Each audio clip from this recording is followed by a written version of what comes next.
สวัสดีครับคุณผู้ชมคุณผู้ฟังทุกท่านที่ติดตามชมช่องธรรมะธรรมดาในคลิปนี้เราจะมาฟังพระธรรมเทศนาของหลวงปู่เหรียญวลาลาโภวัดอรัญญบรรพตจังหวัดหนองคายด้วยกันครับโดยจะเสนอพระธรรมเทศนาเรื่องต้องภาวนาดูจึงจะรู้ว่ากิเลสมันอยู่ตรงไหนเรามาฟังหลวงปู่เหรียญท่านเทศสอนด้วยกันครับ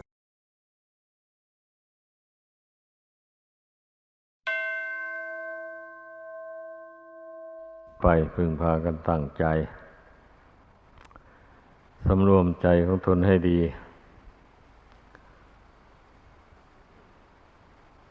อย่าได้มีความเห็นผิดไปจากความเป็นจริงความจริงมีอย่างไรก็ให้พากันกำหนดรู้อย่างนั้น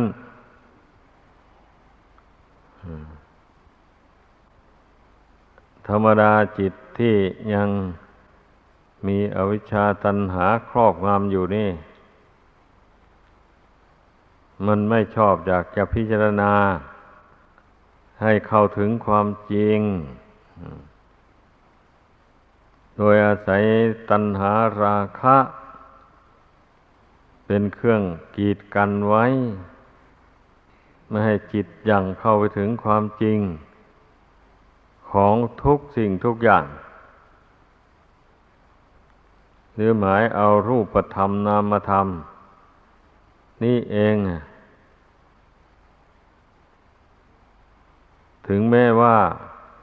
จิตนี่จะอาศัยอยู่ในรูปธรรมนามธรรมนี้ก็ตามแต่มันก็ยังสำคัญผิดอยู่ในรูปธรรมนามธรรมนี้อยู่พึงพากันเข้าใจถ้ามันเห็นถูกเหรอมันเห็นถูกก็เห็นว่ารูปธรรมก็ดีนามธรรมก็ดีมันก็สักแต่ว่ามันไม่ใช่เขาใช่เราไม่ใช่ตัวตนอะไรมันเป็นแต่สภาวธาตุประกอบกันเข้าเท่านั้นโดยอาศัยเหตุปัจจัยคือบุญและบาปที่ได้ทำมาแต่ก่อนบุญบาปนั่นแหละนำดวงจิตมาปฏิสนธิในท้องของมารดาอาศัยธาตุของมารดาบิดาเป็นฐานที่ตั้งของรูปอาศัยบุญกรรมที่ทำมาแต่ก่อนมาตกแต่งอวัยวะน้อยใหญ่ต่างๆให้ตกแต่งผมขนเล็บฟันหนังเนื้อเอ็นกระดูกอะไรหมดเนี่ยตกแต่งตาหูจมูกลิ้นกายมือเท้าอวัยวะต่างๆหมดนี้นะบุญแหละตกแต่งให้อย่าไปเข้าใจว่ามันเป็นเองนะถ้ามันเป็นเองแล้วมันก็ต้องเสมอกันหมดสิอันนี้รูปกายของมนุษย์นี่ย่อมมีลักษณะอาการแตกต่างกันไปไม่เหมือนกันเลย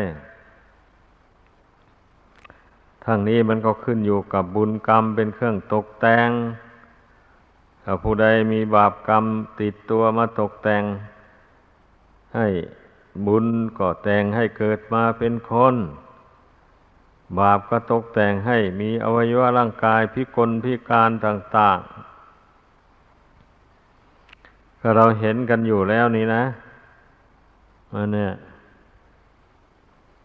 ผู้พิจารณาผู้ภาวนาทำใจสงบแล้วมันก็ย่อมมองเห็นเหตุผล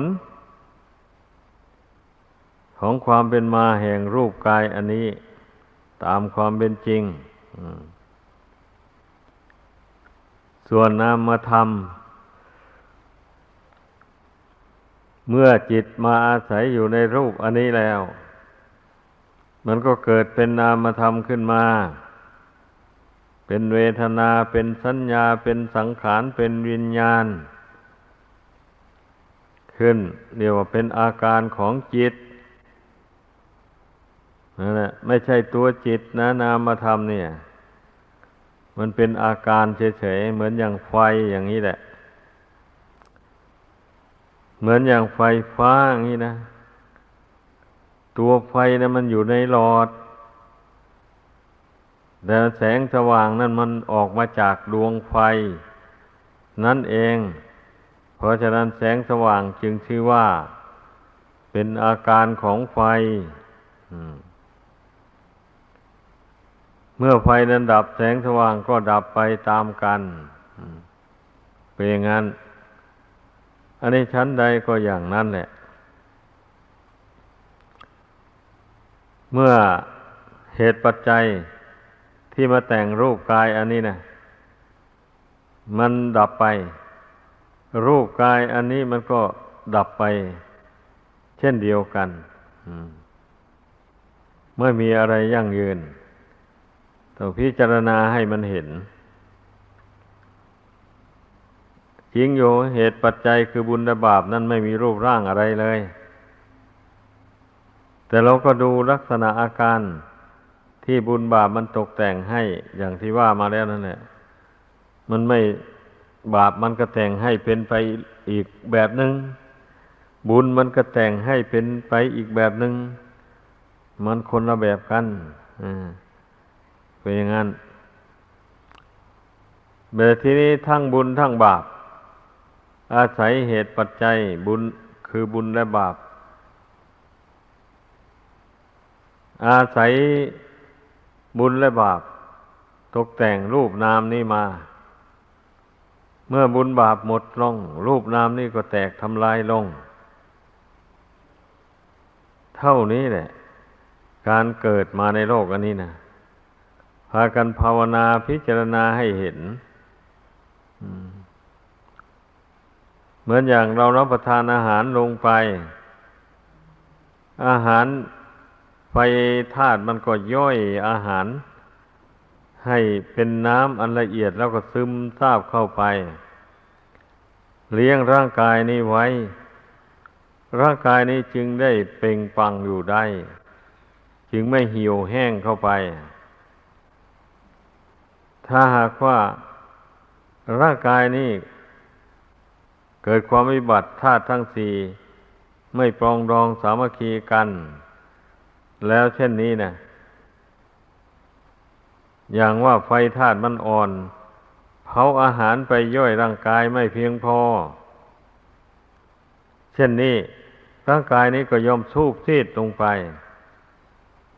หรือว่าท้องอืดท้องเฟ้อท้องร่วงอะไรไปล่ะเมื่อไฟธาตุไม่เพียงพอแล้วเมื่อธาตุลมมันมากเกินไปมันก็ทำให้เกิดลมวิงเวียนหน้ามืดตาลายอ่อนเพลียไปอย่างนี้ถ้าลมน้อยเกินไปก็ไม่มีกำลังเรี่ยวแรงอะไรที่จะทำการทำงานเดินเหินไปมาทางไหนก็ไม่ได้ลมไม่พอเป็นอย่างนั้นอาธาตุดินวิบัติมันก็ทำให้ร่างกายนี่เกิดผุพองขึ้นมาเป็นแผลเน่าเปื่อยธาตุดินคือผมขนเล็บฟันหนังเนื้อเอ็นกระดูกเหล่านี้เป็นต้นนะถ้ามันวิบัติลงไปแล้วมันก็เป็นอย่างนั้นแหละบางทีเส้นประสาทมันตีบเข้าเลือดลมวิ่งไม่สะดวกมันก็เจ็บก็ปวดกันอย่างรุนแรงอย่างนี้แหละไม่มีอะไรที่จะเที่ยงยั่งยืน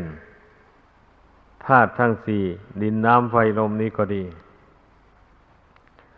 ถ้ามันเที่ยงมันยั่งยืนเกิดมาแล้วมันก็ไม่แปรปรวนไม่แตกดับทีมันก็ไม่ชำรุดทรุดโทรมแหละแต่นี่ไม่เห็นรูปใดว่ามันยั่งยืนอยู่ในโลกตลอดไปไม่เห็นมีเลยพวกที่เกิดมาก่อนก็ตายไปหมดแล้ว ปู่ย่าตายายก็ตายไปแล้วเลยปู่ย่าตายายขึ้นไปนู่นก็ตายมีแต่ตายกับตายโลกอันนี้นะแผ่นดินมันสูงขึ้นเพราะกระดูกมนุษย์มันเทินกันขึ้นเพราะธรรมชาติอย่างอื่นต้นไม้ใบไม้ผลไม้ร่วงหล่นลงสู่พื้นดินนี่สะสมนานเข้ากลายเป็นธาตุดินเพิ่มพูนกันขึ้นค่อยมากขึ้นทีละน้อยละน้อยไปอย่างนี้นะมีแต่เกิดแล้วก็ดับไปโดยสรุปแล้วรูปกายอันนี้ก็ดีนอกรูปกายนี้ออกไปก็เหมือนกันเกิดขึ้นแล้วก็ดับไปเท่านั้นเองนามธรรมนี่ก็อาศัยรูปกายนี่กับจิตเมื่อรูปกายกับจิตไม่ปรองดองกันแล้วอาศัยอยู่ไม่ได้แล้วจิตถอนออกจากรูปนี่แล้วนามธรรมก็ดับไปนามธรรมคือมันเที่ยวไปหมายโน้นหมายนี้จำรูปเสียงกลิ่นรสเครื่องสัมผัสต่างๆมันให้รู้สุขรู้ทุกข์รู้ร้อนรู้หนาวรู้เจ็บปวดอะไรหมดนี่นะนั่นแหละเมื่อจิตอาศัยอยู่ในร่างอันนี้ไม่ได้แล้วนามธรรมนี้ก็ดับไปมันก็เป็นอย่างนี้แหละมันไม่ใช่ว่าจะมีอะไรเที่ยงยั่งยืนในรูปกายอันนี้นะต้องพิจารณาให้รู้ให้เข้าใจทั้งรูปธรรมทั้งนามธรรมนามธรรมไม่มีรูปร่างแต่รู้ได้ด้วยทางใจใจกับกายกระทบกันก็เกิดสุขเวทนาทุกขเวทนาขึ้นมาเกิดอุเบกขาเวทนาขึ้นอย่างนี้นะถ้าไม่มีจิตมีแต่กายอย่างเดียวมันก็นามธรรมจะไม่มีเลยเวทนาสัญญาสังขารวิญญาณอะไรก็ไม่มีอย่างนี้ให้พากันสังเกตดูให้ดีภาวนาทำใจสงบลงไปแล้วก็รูปนามธรรม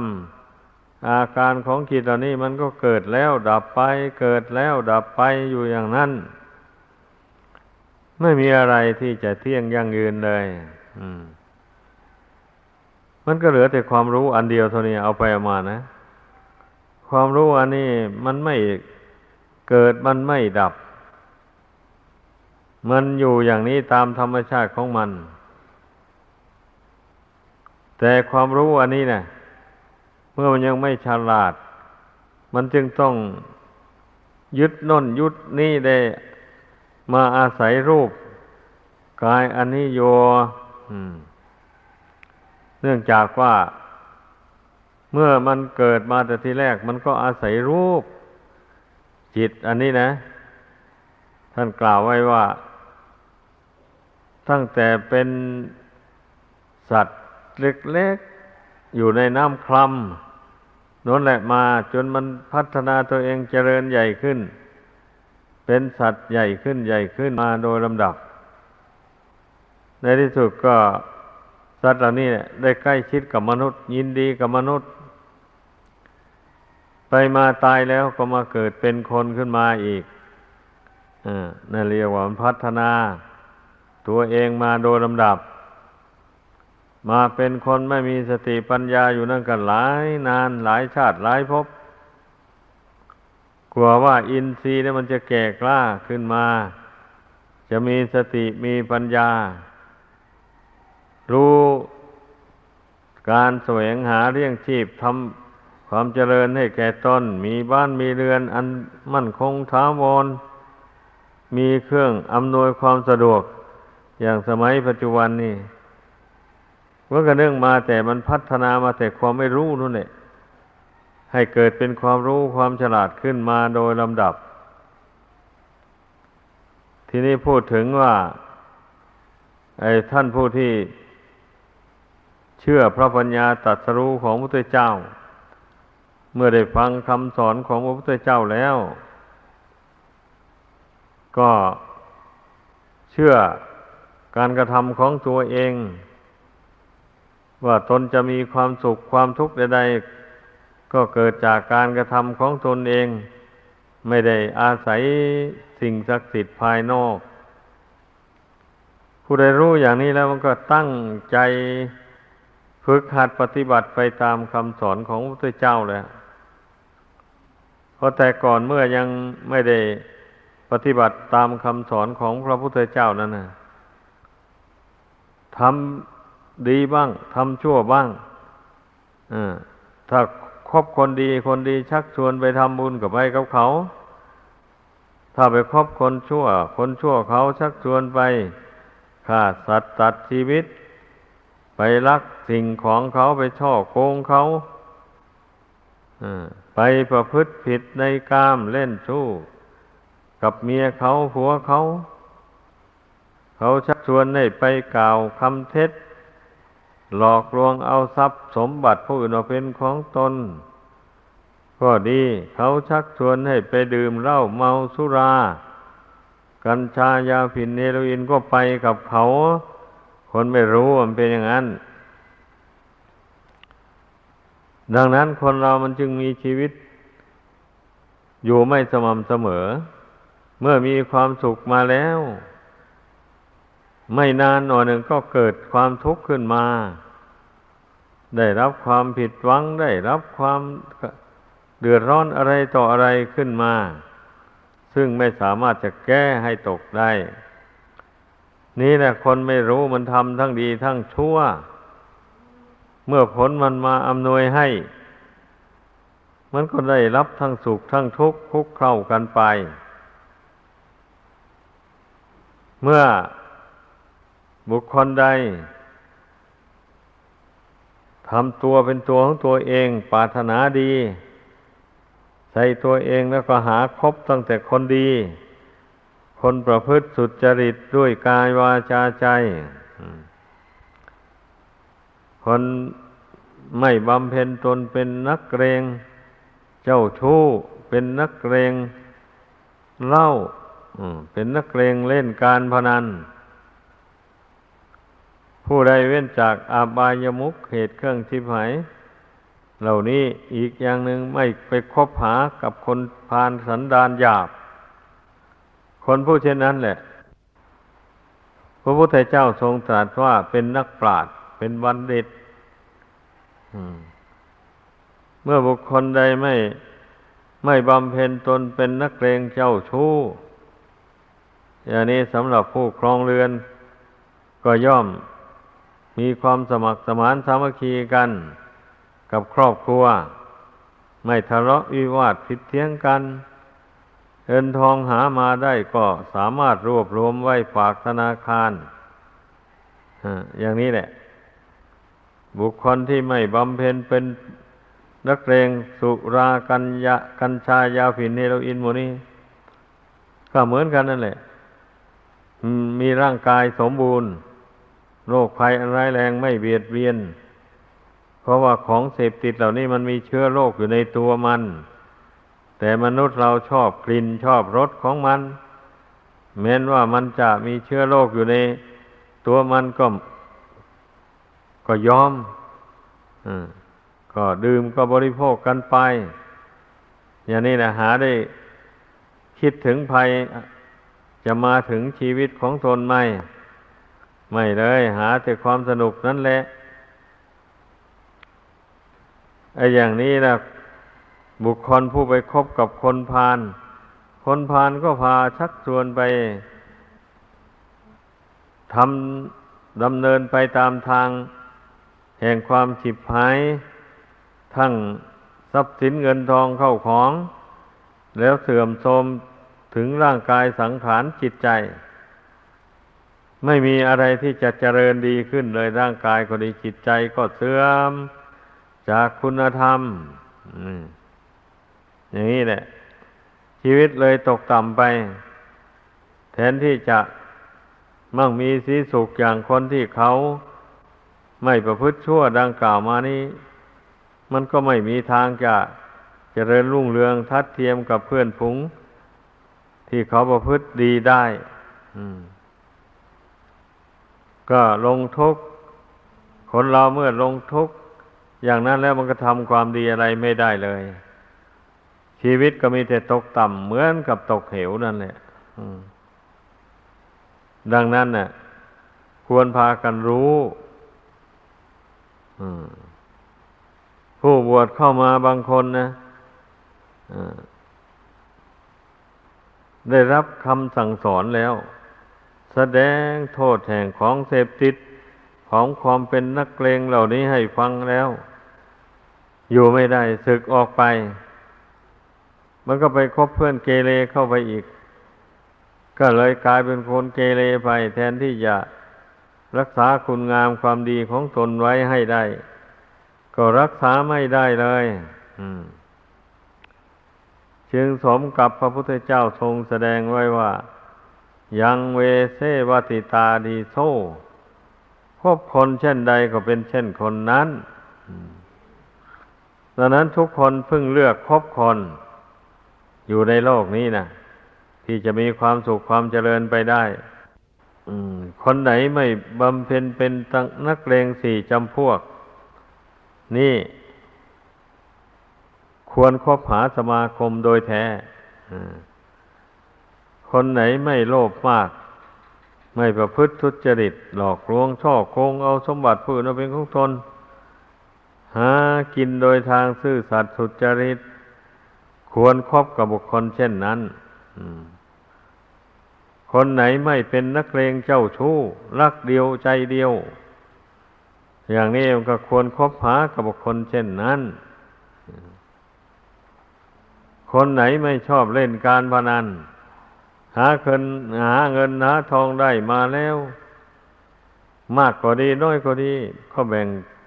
สรรปันส่วนใช้สอยให้มันเกิดประโยชน์ขึ้นเหลือใช้เหลือจ่ายก็เอาไปฝากธนาคารคนนั้นเรียกว่าคนไม่โลภควรคบหาสมาคมโดยแท้คนไม่เล่นการพนันขันต่อนี่นะหาเอาด้วยน้ำพักน้ำแรงด้วยสติปัญญาของตนอย่างนี้เงินทองที่ได้มานั้นมันก็เสียดายเพราะมันหามาได้ด้วยความยากลำบากอย่างนี้นะมันย่อมเสียดายจึงรู้สึกประหยัดใช้ประหยัดจ่ายไอ้เงินทองที่หามาได้ด้วยการเล่นการพนันขันต่ออะไรต่างๆหมดนี้มันได้มาง่ายๆนี่มันไม่เสียดายตัณหามันชักจูงให้ใช้จ่ายสุรุ่ยสุร่ายไปโดยไม่ค่อยมีประโยชน์เท่าไรอย่างนี้เนี่ยบุคคลเช่นนั้นน่ะแม้จะมีเงิน100 ล้านอย่างนี้มันก็ลงจนได้เหมือนกันนะนี่แหละเพราะไม่รู้จักประมาณในการใช้การจ่ายไม่รู้จักประหยัดบางคนน่ะตนมีเงินน้อยเดียวมีน้อยเดียวใช้จ่ายมันซ้ำแหละมันเป็นยังไงวะแล้วไม่นึกถึงความเดือดร้อนจะติดตามมาในภายหลังนั่นแหละเมื่อเงินหมดแล้วจะเอาไงวะนี่คนเราอยู่ในโลกนี้ต้องเป็นอยู่กับเงินเนี่ยมีเงินมีทองชำระหนี้ได้ก็จึงไปซื้อเอาสิ่งของเขาได้เมื่อมีเงินไม่มีทองจะไปขอเอาหยิบเอาดื้อๆนี่ใครจะให้ล่ะกฎหมายมีถ้าไปทำอย่างนั้นตำรวจเขาก็จับเข้าไปฟ้องร้องติดคุกติดตารางไปนี่เราพิจารณาดูสิเป็นอย่างนี้แหละสาเหตุที่คนเราจะตกต่ำลงไปนั่นนะเพราะว่าชาติก่อนก็บำเพ็ญตนเป็นนักเลงเจ้าชู้เป็นนักเลงสุราเป็นนักเลงเล่นการพนันเพื่อไปเที่ยวคบคนชั่วเป็นมิตรมาเกิดมาชาตินี้สันดานอันนั้นมันก็ติดตามมานิสัยอันนั้นนะมาชาตินี้มันก็ไปบำเพ็ญตนเป็นนักเลง4 จำพวกนั้นแหละของเก่าเมื่อมันทำชั่วอย่างนั้นทำไมมันยังได้เกิดมาเป็นคนเล่า บางคนก็อาจจะพิจารณาอย่างนี้ก็ได้อันที่มันได้เกิดมาเป็นคนเพราะว่าเขาก็ไม่ได้ทำชั่วอย่างนั้นทุกครั้งไปคราวใดใจบุญกุศลมันก็ทำบุญทำกุศลไปอย่างนี้มันมีอยู่ใจปุถุชนคนเราเนี่ยไม่ใช่จะใจบาปทั้งหมดหาไม่ได้เขาใจบุญก็ใจบุญไปแล้วบุญกุศลก็นำตกแต่งให้เกิดเป็นคนมาแต่แล้วเขาทำบุญเหล่านั้นแต่ก่อนนี้เขาไม่ได้ฟอกจิตฟอกใจให้สะอาดเพียงแต่ทำด้วยความเชื่อว่าเราทำบุญบุญก็จะอำนวยผลให้เป็นสุขเท่านั้นแหละไม่ได้น้อมธรรมะเข้าไปฟอกจิตฟอกใจไม่ได้น้อมปัญญาเข้าไปสอนจิตสอนใจให้เห็นโทษแห่งความชั่วต่างๆดังกล่าวมาหมู่นั้นนะดังนั้นแหละมันจึงเอาความชั่วเหล่านั้นติดตามมาผู้ใดรู้ตัวอย่างนี้แล้วมันก็ยังไม่สายเกินไปก็ยังสามารถที่จะละกรรมชั่วเหล่านั้นได้อยู่ควรตื่นตัวกันว่าไอเราประสบกับความทุกข์ความเดือดร้อนอยู่ในโลกนี้หรือโลกหน้าก็ดีมันก็เกิดจากความประพฤติชั่วดังกล่าวมานั่นแหละไม่ใช่อย่างอื่นใดไม่ใช่มีผีสางเทวดาเคาะเข็นเอ็นต้องอะไรมาทำให้ถึงความวิบัติต่างๆนานาไม่ใช่อย่างนั้นนี้อันนี้ตัวเองทำให้ตัวเองแท้ๆไม่ใช่สิ่งศักดิ์สิทธิ์ภายนอกมันจะมาบันดาลให้เป็นทุกข์เป็นสุขอย่างโน้นอย่างนี้ไม่มีก็จงมาพิจารณาดูตัวเองนี่นะทุกคนนะดังที่ว่ามาแล้วนั่นนะมาบำเพ็ญจนเป็นนักเลงเจ้าชู้เป็นต้นอย่างนี้นะมันก็นำความจิหมายมาให้มันจะมีผีสางนางไม้ที่ไหนมาทำให้คนเป็นทุกข์เดือดร้อนอย่างนั้นนะตนเป็นคนไม่มีศีลไม่มีสัตว์อะไรอยากพูดโกหกพกลมเลยก็พูดไปแล้วไม่มีใครเชื่อถือถ้อยคำคนดีเขาก็ไม่คบหาสมาคมคนโกหกบ่อยๆบัดนี้เมื่อคนดีเขาไม่คบหามันก็ไปคบหาคนชั่วแล้วบัดนี้คนเราเป็นอย่างนั้นก็เลยกลายเป็นคนชั่วไปนี่เรียกว่าคนไม่มีศีลธรรมมันเป็นอย่างนั้นเรื่องมันนะดังนั้นเมื่อเราเกิดมาเป็นมนุษย์ในชาตินี้แล้วบุญกุศลตกแต่งอวัยวะร่างกายให้สมบูรณ์บริบูรณ์อย่างนี้แล้วนะมันก็มีแต่ว่าเราอาศัยร่างกายนี่แหละเป็นเครื่องมือสำหรับฝึกจิตใจดวงนี้เพราะฉะนั้นอย่าไปปล่อยให้ร่างกายนี่มันทรุดโทรมแตกดับไปเสียเปล่าเราอาศัยร่างกายนี่แหละนั่งสมาธิภาวนา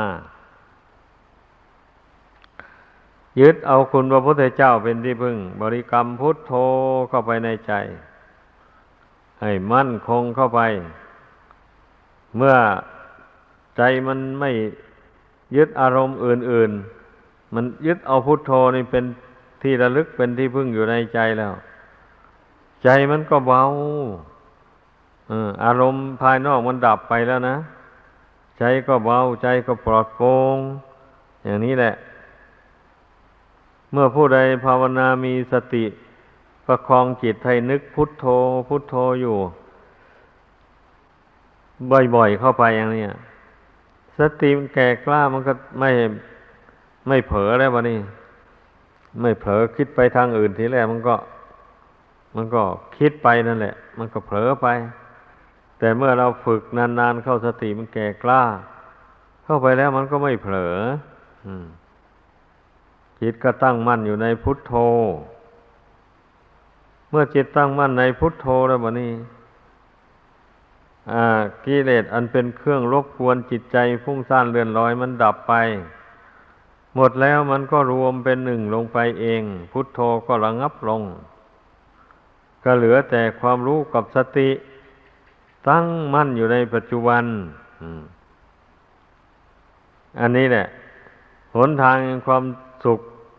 โดยแท้จริงให้พึงพากันเข้าใจไอ้ความสุขอิงอาศัยวัตถุสิ่งของเงินทองเข้าของดังกล่าวมาแล้วนั่นน่ะมันเป็นความสุขชั่วคราวไม่ยั่งยืนอะไรเลยเมื่อบุคคลเผลอไปทำบาปทำกรรมเข้าแทนที่จะได้เกิดมาเป็นมนุษย์ได้มา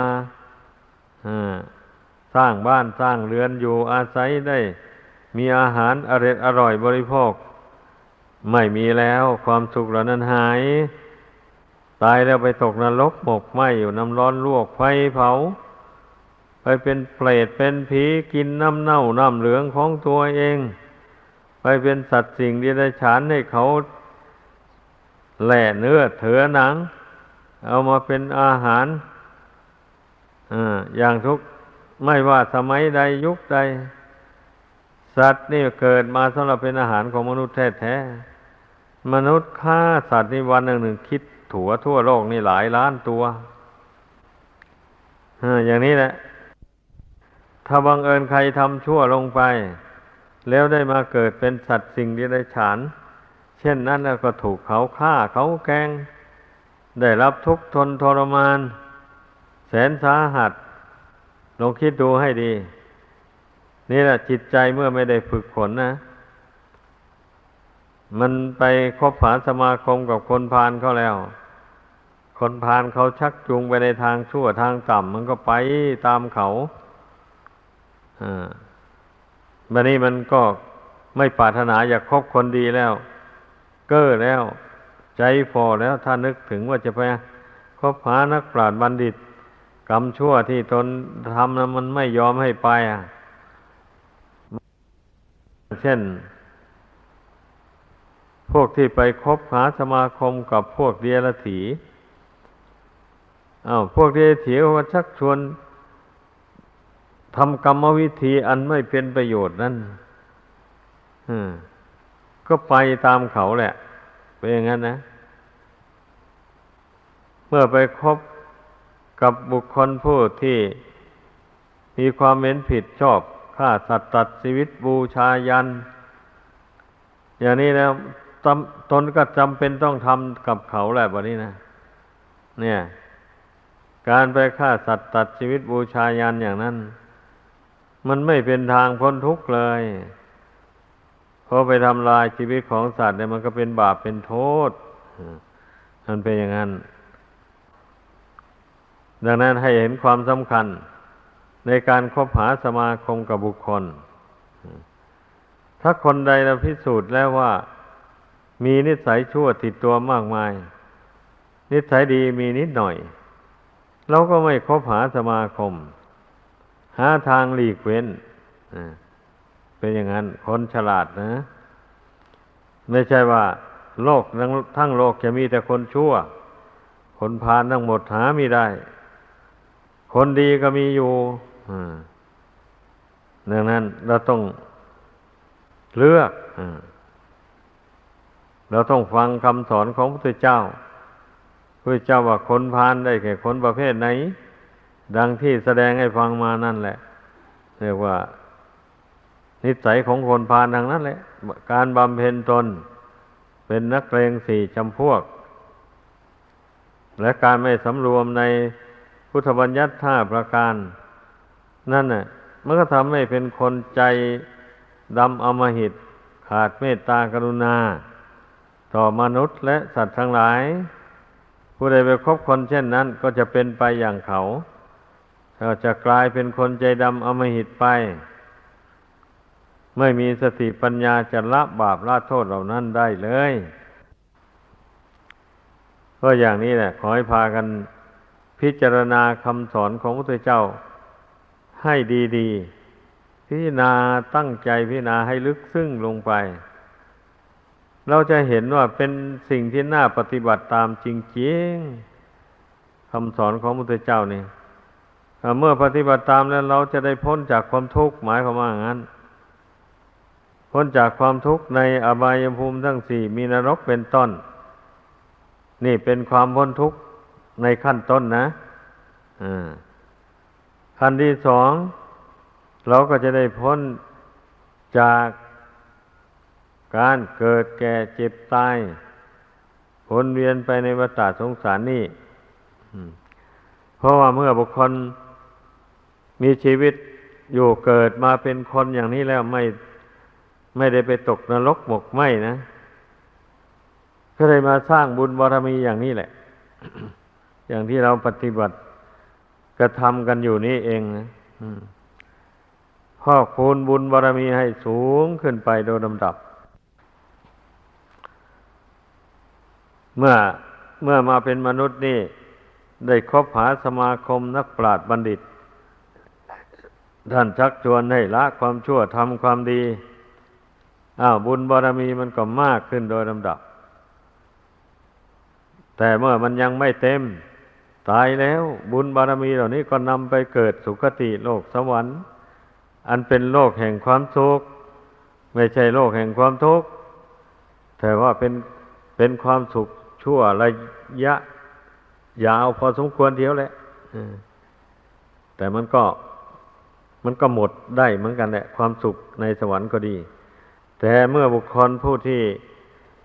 ยังสร้างบุญบารมีไม่เต็ม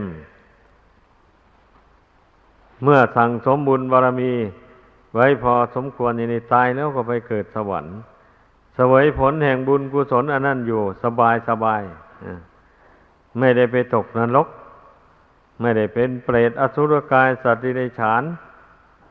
เลยนี่ขอให้พากันพิจารณาให้ดี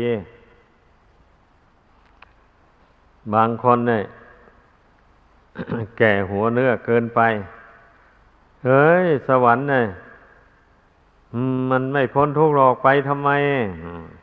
ไปนิพพานทีเดียวไม่ดีเหรออย่างนี้ก็มีโอ้ยอันคำพูดนั่นพูดง่ายดีอยู่แต่เวลาการกระทำนั่นสิเมื่อบุญกุศลยังไม่เต็มจะไปนิพพานได้ที่ไหนขอพระนิพพานนั้นเป็นที่สุดแห่งทุกข์เป็นที่สุดแห่งความสุขอีกด้วยนั่นสุขได้เสมอด้วยพระนิพพานไม่มีแล้วเพราะเป็นความสุขอันยั่งยืนตลอดอนันตกาลเป็นที่สุดแห่งทุกข์ก็หมายความว่าทุกข์นั้นไม่ได้ติดตามเข้าไปสู่นิพพานเมื่อจิตของท่านผู้ใดบรรลุนิพพานแล้วทุกข์ตามเข้าไปไม่ถึงเลยเป็นอย่างนั้นดังนั้นน่ะก็พึ่งพากันเข้าใจคนที่ดิ้นรนอยากได้นิพพานไวๆนั่นน่ะคนนั้นมันจะเสื่อมเมื่อดิ้นรนไปแล้วมันไม่ได้สมประสงค์กับท้อใจแล้วก็ยุติเสียไม่ขวนขวายไม่ดิ้นรนเลยนั่นเรียกว่าเดินผิดทางมีความเห็นผิดไปจากทางสายกลางจึงไม่ควรถือเอาอย่างถือเอาตามคำสอนของพระพุทธเจ้าดีกว่าพระองค์ตรัสไว้ว่าวิริเยนะทุกขมัจเจติผู้จะล่วงพ้นจากทุกข์ได้ก็เพราะมีความเพียรอันนี้นับว่าเป็นคุณธรรมที่ควรใส่ใจไว้เพราะว่าการสั่งสมบุญกุศลนี่จะชี้ให้ดูพูดถึงการให้ทานอย่างนี้นะแล้วตนมีสมบัติมากเท่าไหร่พอจะมาให้ทานมากๆเอาจะให้ได้บุญมากๆนี่นะมันเป็นไปไม่ได้นี่ผู้ใดมีสมบัติเข้าของมีเงินทองมีเท่าไหร่ก็ให้ทานไปได้เท่านั้นแหละอย่างนี้นะการรักษาศีลอย่างนี้บางคนก็รักษาไปได้บ้างขาดไปบ้างอย่างนี้นะแล้วจะให้บุญบารมีมันเต็มได้อย่างรวดเร็วยังไงถ้าอยากให้บุญบารมีมันมากขึ้นให้มันเต็มเร็วอย่างนี้นะรักษาศีลก็รักษาให้บริสุทธิ์จริงๆสละชีวิตเพื่อศีลจริงๆอย่างนั้น ตายเป็นตายแล้วเราจะไม่ล่วงศีลเด็ดขาดผู้ใดรักษาศีลประเภทใดอยู่ก็ต้องพยายามรักษาศีลประเภทนั้นให้บริสุทธิ์จริงๆนี่นั่นแหละมันก็เพิ่มพูนบุญบารมีให้สูงขึ้นไปได้ผู้ใดเห็นคุณค่าแห่งการภาวนาภาวนานี่แหละเป็นอุบายละกิเลสตัณหาอุปาทานอันมีอยู่ในใจนี้ให้หมดไปสิ้นไปเช่นนี้ไม่มีทางอื่นที่จะมากำจัดกิเลสอยู่ในจิตใจนี้ให้หมดไปสิ้นไปได้มีแต่ภาวนาน้อมสติระลึกเข้าไปหากายหาจิตนี้ให้มากที่สุดเท่าที่จะมากได้เพ่งดูจิตตัวเองอยู่อย่างนั้นนะจิตนี่มันเคลื่อนไหวยังไงมันหลงไหลยึดถือกิเลสอะไรไว้เมื่อรู้แล้วก็กำหนดละมันสอนใจนี่ให้ละมันไม่สะสมมันไว้สอนใจนี่ให้ละมันจนมันละได้โดยอาศัยสมาธิเป็นฐานที่ตั้งของปัญญาเมื่อกำหนดใจให้ตั้งมั่นลงไปแล้วก็ใช้ปัญญาสอนตัวเองเข้าไปอย่างนี้นะนึกถึงอุบายต่างๆที่ได้ยินได้ฟังมาให้ได้แล้วก็ได้อุบายธรรมะต่างๆแล้วก็เอาสอนใจตัวเองด้วยอุบายนั้นๆเข้าไปใจนี้เมื่อมันได้รับอุบายในทางที่ถูกที่ชอบแล้วมันก็เบิกบานผ่องแผ้วมันก็ละสิ่งที่ควรละได้เลยมันก็กระทำสิ่งที่ควรกระทำให้เกิดให้มีได้เพราะมันมองเห็นช่องทางอยู่แล้วเป็นอย่างนั้นเพราะฉะนั้นแหละพูดไปพูดมาแล้วก็จึงว่ามาสรุปลงที่ดวงจิตดวงนี้เองไอ้ที่พูดมามากๆนี่มันล้วนแต่อุบายมาฝึกจิตสอนจิตคือธรรมชาติรู้อันเดียวเท่านี้ให้จำไว้ให้ดีไม่ใช่ทำเมื่อไม่ใช่อุบายมามีอุบายเพื่ออย่างอื่นหาไม่ได้อุบายสอนจิตดวงนี้ให้ละความยึดความถือทีแรกก็ละความยึดในทางชั่วดังกล่าวมาแล้วนั้นน่ะให้มันหมดไปสิ้นไปจากจิตใจเป็นนักบวชก็ละความชั่วของนักบวชต้องศึกษาให้รู้ความชั่วของนักบวชมีอะไรอย่างนี้นะไม่ใช่ไม่มีการบวชมานี่ก็เพื่อบวชมาเพื่อละความชั่วนั่นเองให้เข้าใจเมื่อเป็นคฤหัสถ์นั่นโอกาสที่จะภาคเพียรละความชั่วมันได้ยากเพราะว่ามีแต่เพื่อนฝูงน่ะคนดีก็มีคนชั่วก็มีแต่การแต่งงานไม่ได้มีเวลาจะได้มาสำรวมจิตฝึกจิตให้ตั้งมั่น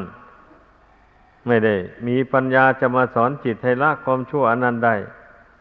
เป็นคฤหัสถ์นะยากเต็มทนนะดังนั้นเมื่อนี้มาบวชเข้าไปแล้วมีโอกาสเต็มที่ถ้าผู้ไม่ประมาทนะแต่ผู้ประมาทแล้วก็อย่างว่านะบวชเข้ามาแล้วก็มีแต่กรกับนินอย่างเดียวไม่มีความเพียรไม่ทำความเพียรไม่อดไม่ทนต่อความยากลำบากเช่นนี้มันก็เท่าเก่านั่นแหละก็เป็นคฤหัสถ์ไม่แตกต่างเลยบางทีอาจจะเร็วกว่าคฤหัสถ์ซ้ำก็ได้เพราะว่าเราอาศัยเลี้ยงชีพกับชาวบ้านเขาเป็นอย่างนั้นสำหรับเป็นคฤหัสถ์มันหาเลี้ยงตัวเองค่อยชั่วหน่อยอันนี้เป็นนักบวชเนี่ยมีชีวิตเนื่องอยู่ด้วยชาวบ้านดังนั้นถ้าใครเกียจคร้านไม่ชำระสาสางตัวเองให้บริสุทธิ์จากกิเลสบาปธรรมแล้วมันก็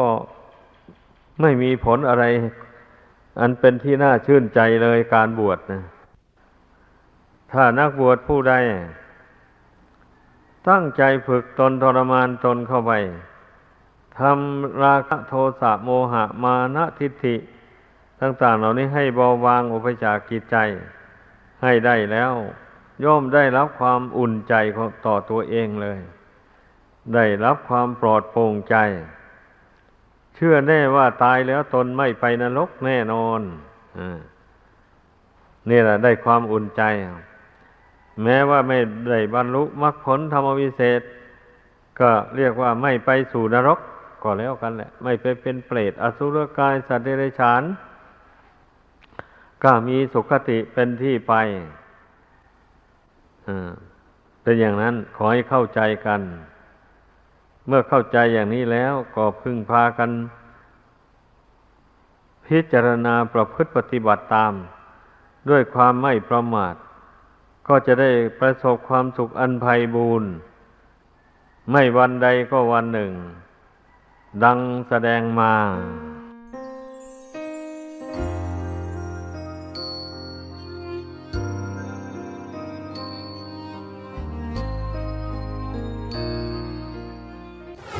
พระพุทธเจ้าทรงแสดงธรรมไว้ว่าสุขโขปุญญสะอุจจโยการสังสมบุญนำมาซึ่งความสุขทุกโขปาปสะอุจจโยการสังสมบาปนำมาซึ่งความทุกข์บัดนี้หากว่าเราไม่ต้องการทุกข์ต้องการมีแต่ความสุขเมื่อต้องการมีแต่ความสุขเราก็ต้องหมั่นสังสมบุญกุศลตามที่พระพุทธเจ้าทรงแนะนำสั่งสอนทำไมท่านจึงสอนให้สั่งสมบุญกุศลบุญกุศลเป็นชื่อแห่งความสุขผู้มีบุญได้ชื่อว่ามีความสุขผู้มีบาปก็ได้ชื่อว่ามีความทุกข์นี่มันเป็นของคู่กันเมื่อบุคคลใดเบื่อหน่ายต่อความทุกข์มันก็ต้องน้อมใจไปในทางบุญกุศลสั่งสมบุญกุศลให้มากที่สุดเท่าที่จะมากได้ไม่ประมาทการสำรวมจิตรักษาจิตให้ตั้งมั่นอยู่ในบุญกุศลคุณงามความดีที่ตนเองได้กระทำมาแล้วตั้งมั่นอยู่ในคุณพระพุทธพระธรรมพระสงฆ์พร้อมกันไปอย่างนี้มันก็เป็นเหตุให้บุญกุศลนั้นเจริญขึ้นในจิตใจได้โอวาทธรรมหลวงปู่เหรียญวราลาโภขอขอบคุณทุกท่านที่ได้สนับสนุนช่อง YouTube ธรรมะธรรมดาด้วยครับทุกครั้งที่ท่านดูอย่าลืมช่วยกันกดไลค์กดแชร์เพื่อเป็นการทำให้คลิปธรรมะของเราได้มีการเผยแพร่ออกไปมากขึ้นและที่สำคัญอย่าลืมกดติดตามช่องธรรมะธรรมดาด้วยนะครับขออนุโมทนาบุญกับทุกท่านที่ร่วมรับฟังด้วยกันครับสาธุ